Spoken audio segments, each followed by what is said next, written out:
All right. Chapter 7, checking proportions. Excellent work, David. You're really capturing it nicely. I don't know. I still think it's weird to copy other artists' drawings. I thought art was about being original. David, I told you, you're doing a study here. It's more than just copying. When you draw Ballerina Adjusting Her Slipper by Edgar Degas, you start to learn some of the techniques that Degas used to create it. Art students have been doing this for centuries.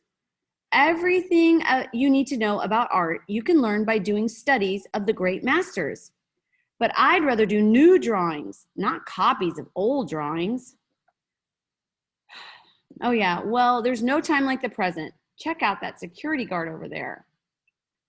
Are you thinking what I'm thinking? That he's totally gonna get busted? No, that you should draw him. Seriously. Sure, it's the perfect chance for you to learn about figure drawing. Come on, move over here so that you can get a better view. But Becky, drawing people is hard. David, you just got finished drawing a person and it turned out great. Drawing a real person is no different. Just start with a loose sketch the same way you did with the rose the other day. Okay, so he's checking it out. Okay, time to check the proportions. Remember how I told you to measure things with your eyes? I want you to do the similar thing with the security guard. Look at him from the belt line up, everything including his head. Try to see that as one single shape. But it's not a single shape, it's a whole bunch of shapes.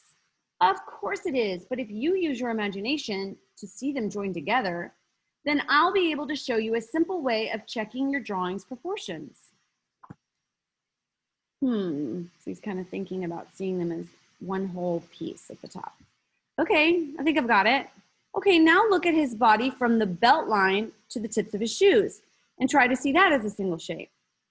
Okay, I got it. Now compare the size and especially the length of those two shapes. How do they compare? Is one longer than the other? Well, they're almost the same. I think the leg shape is a little bit longer. Okay, now compare those two shapes to your drawing. Whoops. Uh-oh. Different, isn't it? Oh man, I made the legs way too small. And now you could fix it. But if you hadn't stopped to measure things with your eyes, you'd have just kept going. And you'd end up with a drawing that might look good in its individual details, but is glaringly out of proportion as a whole. I told you drawing people was hard. Yeah, well, it's a whole lot harder than when they're moving around. So why don't you get back to it before Van Winkle over there wakes up?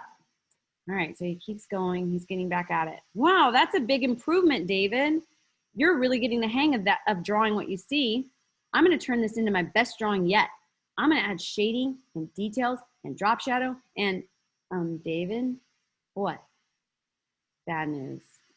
Oh, he woke up. Oh, man. Such are the risks of drawing a sleeping security guard. But hey, even unfinished, it's a really nice sketch. And you're getting better at seeing proportions. That's important. Come on, I'll buy you some pie in the museum cafeteria. Really? Of course, but keep that sketch pad handy, just in case we spot someone else napping down there.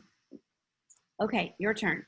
You're gonna try to do a loose, sketchy figure drawing. You can either do it from real life, you can draw a picture of someone you know, or you can find a picture on, you could look on the internet or something like that. You find a picture of someone posing in a way that you would like.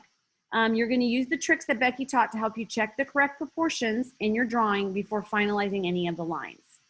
I'm asking for just a sketch, so about the area, or about the final that David gets to.